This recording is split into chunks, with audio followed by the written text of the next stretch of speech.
I urgently require 2 guards for a small freighter that will dock at the E-berth just south of Limehouse Pier. There's a confidential cargo aboard, so I want someone reliable. Oh, we can arrange that. Everything has been done to assure security for the cargo, but one never knows. It might be wise if you pick 2 of your most capable men. They should know how to handle themselves. I have just the 2 men for you. I'll send a car to pick them up. You can contact them through the customs at the East India dock and send your account to me at Max Evans Shippers. I'll do that, Mr. Eden. What's your address, by the way, Mr. Mason? 33 Half Moon Street.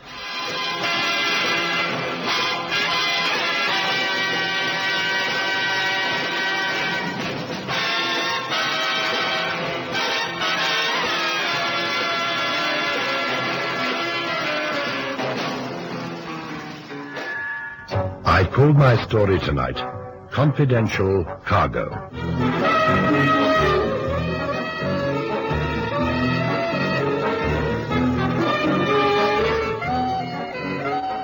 Max Eben required 2 men who, as he put it, could handle themselves. I put Cannon and Carson on the job. They'd always worked well together in the past, and guarding a precious cargo on board a freighter in the East India dock would be a simple task for them. The car from Mr. Max Eben Shippers arrived, and Cannon and Carson duly reached their appointed destination.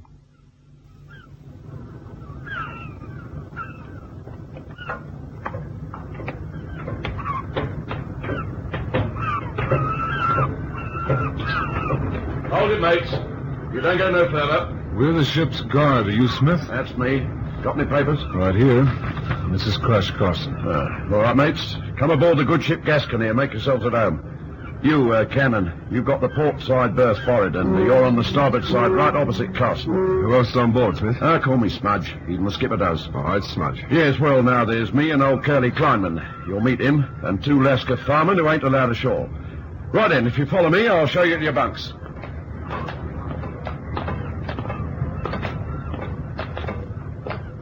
Right, here we are. You'll have to look after yourselves. All the crew's paid off except Curly Kleinman and me. You know, Cannon, these cabins are so close to each other, I'll be able to hear you snore. I never snore, and I have it on the best authority. Won't get much time for snoring aboard the Gascony, mates. You'll have to stay and watch turn and turn about all through the day and night. That's the point. What are we supposed to be guarding? Oh, the ship. What do you think? The whole ship? What about you and this Curly Kleinman chap? Oh, we have to stand by for the old man in case he wants us ashore. But don't sweat, shipmates. All you do is to patrol the taffrail and see no one comes up the gangway. She's stood out from the berth, so no one can sneak up on you like. Is there a ship-to-shore phone here? Cut off. Didn't I tell you? This is a security job. No kidding. So if we get boarded by pirates, we've got no way of letting anybody know. Pirates? Oh, I see, yeah, a joke. You won't have no trouble, me hearties. And the Smudge knows men when he sees them. I reckon you 2 can guard this here ship better than a regiment of Marines. Well, it's nice to know someone's got confidence in us. Well, I'll be getting along. Make yourself comfortable. Uh-huh. You take over in half an hour. That's at 4 bells. 4 bells. Who rings the bells? How would I know? Let's go look at the cabins. All right. I wonder what this security cargo is. Oh, please. The ship comes from the China Sea, hasn't it? The cargo's a present from Mao Zedong to Her Majesty. An atom bomb with a time fuse. I wonder how she'll thank him for that. Mao? Easy. She'll return it with a note saying, "No thanks, me old China." You know, I've always had a wish that I could understand your language. Well, so we inspect the good ship Gascony? Right on time. Who rang those bells? Curly Kleinman, my guess. Or one of the Lascars. No, they have to stay on the stern. The bell's on the bridge. I just thought of a way we can find out. Go to the bridge? Genius. $50 is Curly Kleinman. Done. I bet it's Alaska.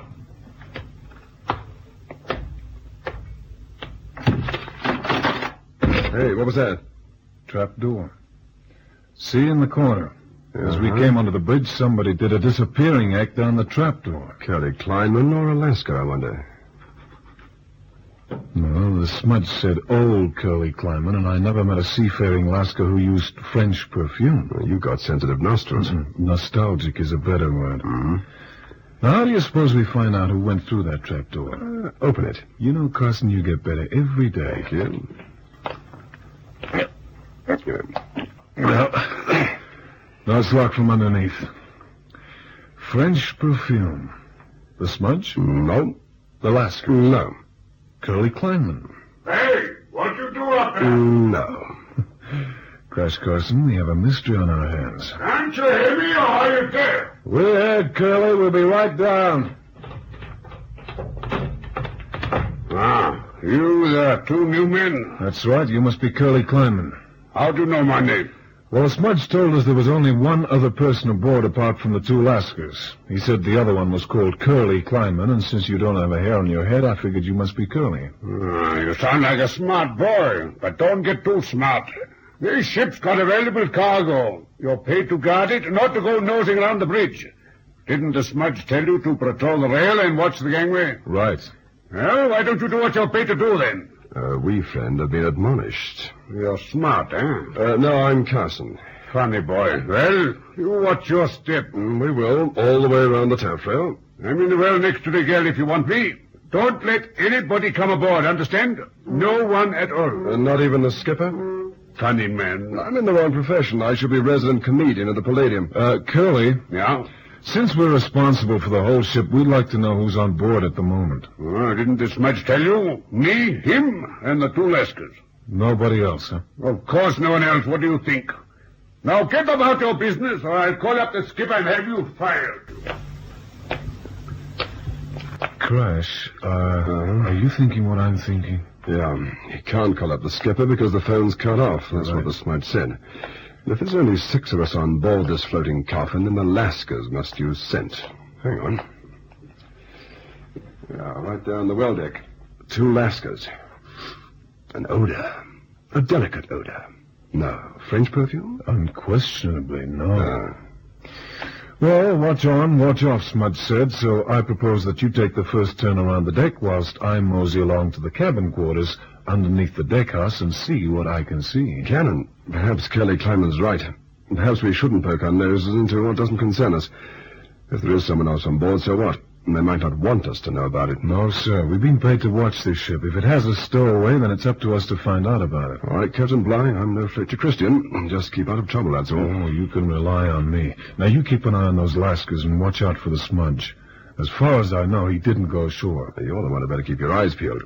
I have a nasty feeling that if old Curly Kleinman finds out you've been rummaging about below decks, he'll whip us off this floating crate so fast we'll feel like we've been keel-hauled. I'll tread very softly, friend. You do that. Sure. Now, just along here, at the end of this gangway, I guess. It could be the captain's cabin right under the wheelhouse. Yep, it's an Oriental-built ship, that's for certain. Even has carvings on the old woodwork. I guess Lloyd's wouldn't insure this one. There it is again. No mistaking it. In this cabin, the way I figure. And now's my chance to try the door handle.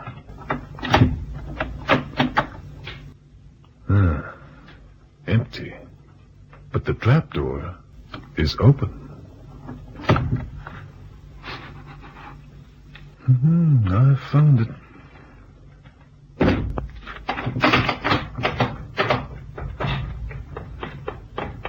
Hi. Who are you? How did you get in here? Cannon's the name, and I got in through the door. What are you doing here? You know, that's just the question I was going to ask you. Are you from the police? No. Then, No, take it easy, ma'am. Take it easy. I didn't mean to frighten you. I'm the official guard on this ship. I wasn't told about your presence here. In fact, I go so far as to guess that you oughtn't to be here anyway. I see. Now, suppose you tell me about it, huh? What is there to tell? Well, if you'd rather tell it to Curly Kleinman... Oh, no. You know Curly Kleinman. I know only Mr. Smith. It was he who helped me. The Smudge? Helped you do what? Please, no one must know of my presence on board this ship. Look, I'm afraid I can't help you there, ma'am. I have a responsibility. If you shouldn't be on board, then I'll have to report your presence to the proper authority. No, please, not that. Well, come to think of it, that did sound like a recorder playing red tape. So, sit down, relax. Won't you be missed? No, my second half is patrolling the deck at this minute. As I figure it, this is the captain's cabin, right? Yes. And you rang that ship's bell just now, right? Yes. Mr. Smith asked me to. He's busy below. And he didn't want Curly Kleinman to know what he's busy with. I get it. It's the smudge who's supposed to ring the ship's bell, isn't it? Yes, it is. Look, you better open up your heart, ma'am, or I'm going to open up that door and shout for Curly. All right. I'll tell you what you want to know. That's my girl. But first, how did you know I was here? That French perfume. It's very expensive and to a lonely man, very alluring. I'm a watchdog, and I followed the scent. You are very observant. And you're very beautiful. Okay, make with the explanation. I'm a stowaway. Who are you and where are you from? My name is Valdemar Yendi. I'm half Russian. I was stranded in Taipei, in North Formosa, without money and with no passport.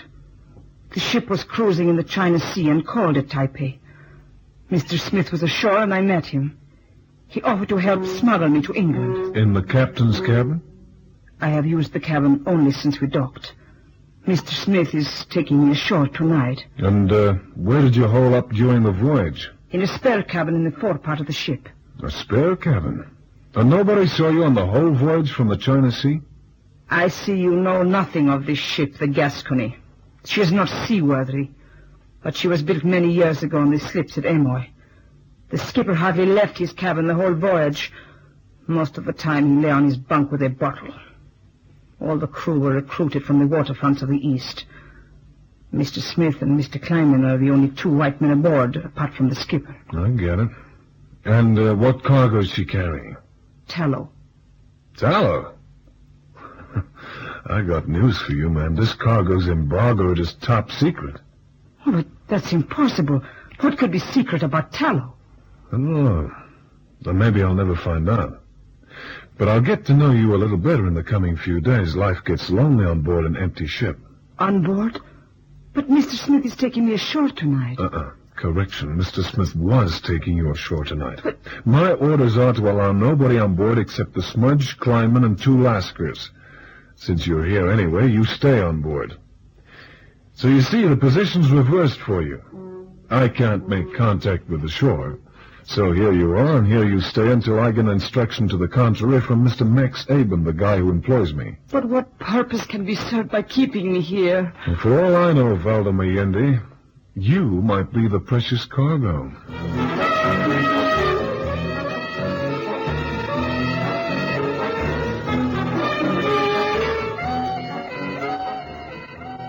Warning the beautiful Valdemar Yendi not to attempt to jump ship, Cannon went in search of Smith, the old Cockney seaman, known as the Smudge. But to all intents and purposes, the ship was deserted. Only the two Lascars sat sunning themselves on the well deck. Carson was leaning on the rail, wondering what had happened to his relief. So there you are. Where have you been? I've been gazing out over the placid waters of Limehouse Beach. Crash, I found her. Oh? The doll, the baby with the French perfume. You did? She says she's a stowaway and she's holed up in the captain's cabin. I told you we were in the wrong profession. You know, Crash, there's something screwy about it all. She claims to be a stowaway and says the Smudge helped her out, all the way from Taipei in Formosa. Uh-huh. According to her, nobody knows she's aboard except Smudge. Even that dried-out old fig Kleinman doesn't know. But I don't get it. I mean, Kleinman's bound to find her sooner or later. It'll have to be later. He just went ashore in a dinghy. He... ashore in a dinghy? That's right, completely solo. Well, Valda says the cargo's tallow. Valda? Yeah, that's the broad's name in the captain's cabin, Valdemar Yendi. She's half Russian. What's the other half? I don't know, but it's sure mixed together well. One thing's certain. Whatever the Smudge says, she doesn't go ashore until we've had a word with Max Aben, the owner. Well, suits me. Now, what say you stand a watch in the gangway, and I'll relieve you keeping a fatherly eye on the homeless Russian. You spoke too soon. You say... No, wait a minute. Watch the gangway.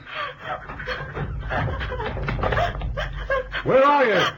Here, by the galley.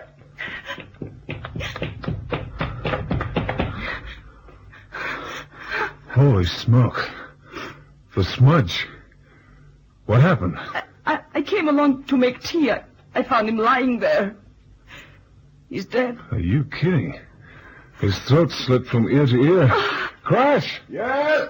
Where are the Lascars? Still sitting in the sun. Haven't moved till afternoon. What's wrong? Friday, you stay there. Did you touch him? No. Now look, you better tell me and tell me straight. Who else is holding out on this tub? I don't understand. All right, then understand this. The smudge is being murdered. I don't know what they do about this in Formosa, but here in England, somebody's going for the high jump. And right now, that somebody looks awfully like you. You don't think I did it? Well, it wasn't me. And Carson's been watching the gangway. And the Lascars. So if there isn't another mystery traveler on this ship, things don't look so good. I swear it wasn't me. It's only 5 minutes since you left me in the cabin. Look, it takes only 1 second to slit a man's throat. Oh, wait a minute. The blood. It's soaked into the deck timber. Yes. Kleinman. What do you know about Kleinman, baby? Nothing, except that he was the ship's purser. Looks like he kept a tight rein on the purse strings. Well, I've got to go ashore and get the police. Oh, no. Oh, yes. This is murder, baby, in the first degree. But they will send me back. That's too bad. You have no idea what it's like there. Look, I've no idea what it's like where the smudge has gone either. But that won't stop me getting the police. You get back in your cabin and stay there. Oh, what's the matter with her? What's all the screaming about? The smudge. Somebody played guillotine on him with a razor. Oh, dead? Yeah, as dead as this assignment when Max Aben finds out. Tell me, when did Curly Kleinman leave? About half an hour ago. Uh-huh. Then it must have been Kleinman. Can you hold the ship by yourself? Of course. With this. There you are. One up the spout. Okay, I'm going ashore to get the police. It's a long swim. Swim? How come? Kleinman took the only dinghy. Oh, then I'll swing a lifeboat out of the davits. Friend, this ship was never insured, that's for certain. I took a look at those lifeboats to pass the time. You wouldn't keep your feet dry for 100 yards. Are you telling me we're marooned on board this wreck? Unless you make a raft or set fire to the ship to get rescued. A raft, that's it. Look, I just want to talk to that dame again, and then you and me are going to play Huckleberry Finn. Stay with us. Oh, so you're still here. Is there anywhere else to go? Listen, tell me something. If you were told by the smudge not to leave the cabin, and if you didn't want to be seen by Kleinman, how come you took a chance and went to the galley? I saw Kleinman leave in a dinghy. You saw him? But he left from the starboard side. When I rang the ship's bell from the bridge. Well, I guess you could have seen him from the wheelhouse at that. Okay, then tell me what part of the cargo the smudge was looking at when I came on the scene. Now, don't say it was the tallow. I don't know. I really don't know. Think. He must have said something. I can't. All I can think of him is lying there, and all my hopes are ruined. The English will send me back to Taipei. I know they will. Look, there's another thing. How was the smudge going to get you ashore? At nighttime. But the river police are the most active at nighttime. I don't understand your customs, Mr. Cannon. All I know is he was going to row me ashore to a place he knows. He even gave me a map to follow if something happened and he couldn't come with me. A map? Let me have a look at that. But there's no point I now. said let me have a look. I'll be the judge of that. Give me the map.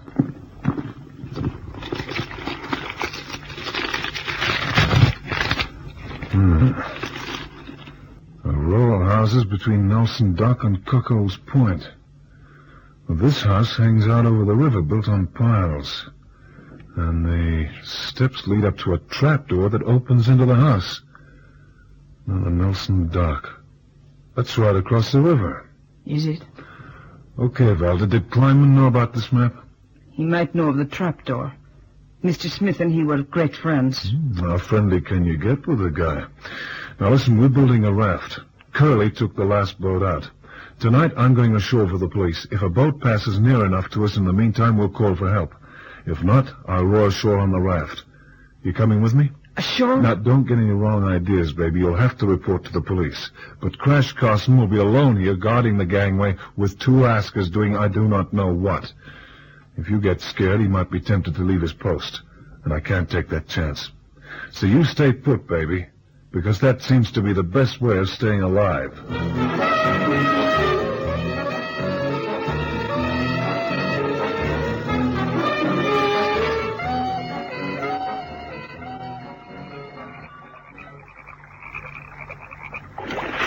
Hey, now quit clutching that suitcase and give me a hand here. It contains everything I own in the But world. don't worry. If the police clear you, look me up. Hold this map. Yeah, that's the house, all right. The gloomy one. I don't see any lights. Don't see any river police either. Oh, well, maybe that's just as well. A guy in a dhow paddling a raft through the night across the Thames River might give them the wrong idea. You think they might shoot us? I don't know. I guess not. After all, this isn't the lagoon across from Alcatraz. Yep, that's the house, all right. Now sit tight, baby, because I'm going to try and steer under the house and tie up by the ladder. Here we go. Got it. Now pass me the rope. Here. Thanks. Okay, all tied up. Now, let's see what's on the other side of that trap door. And this time it won't be a ship's bell. Yeah, take it easy. The ladder's slippery from sealing. I'm all right. Hold it. The trap door's here. See if I can get it open.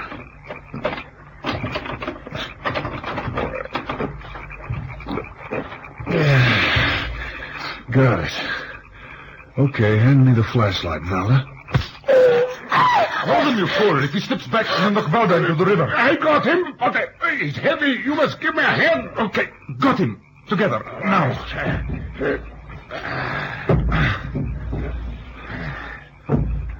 You next, Valda.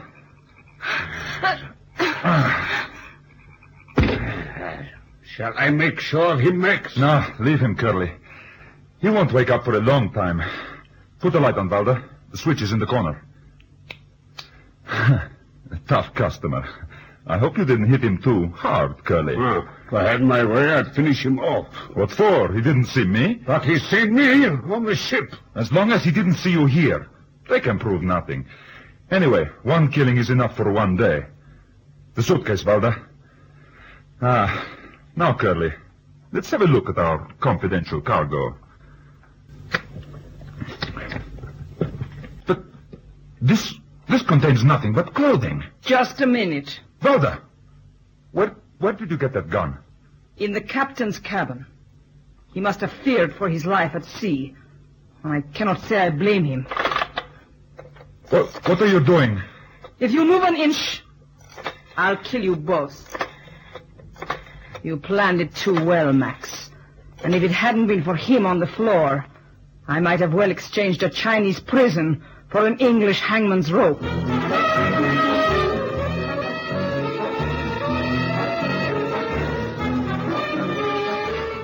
The suitcase that Valda Meyendi carried should have contained contraband, but she left the valuable parcel aboard the ship. It was Cannon's interrogation of her that made her see through Max Avon's plan. He picked her up in Taipei and put her on board his own ship before flying back to England. Smith was his confidant, but didn't know the reason. Curly Kleinman didn't see her on board for the simple reason he knew she was there and never looked. Smith had to be eliminated, and so had she. Once she'd brought the contraband safely ashore, Max and Kleinman would have abandoned her. There was ample evidence aboard that she'd been present on the voyage, and penniless and homeless in a strange country, well, the police would quickly have picked her up and charged her with the murder of Smudge Smith. A murder committed by Kleinman. Certainly no one would have believed her story about contraband. It was the perfume that put Cannon on the scent. He described it to me so well that, I was sure I could smell it the last time I visited his flat. Imagination can play funny tricks sometimes. Yes, but on second thoughts, I wonder if it was imagination. Oh, well, you now know why we call the story Confidential Cargo.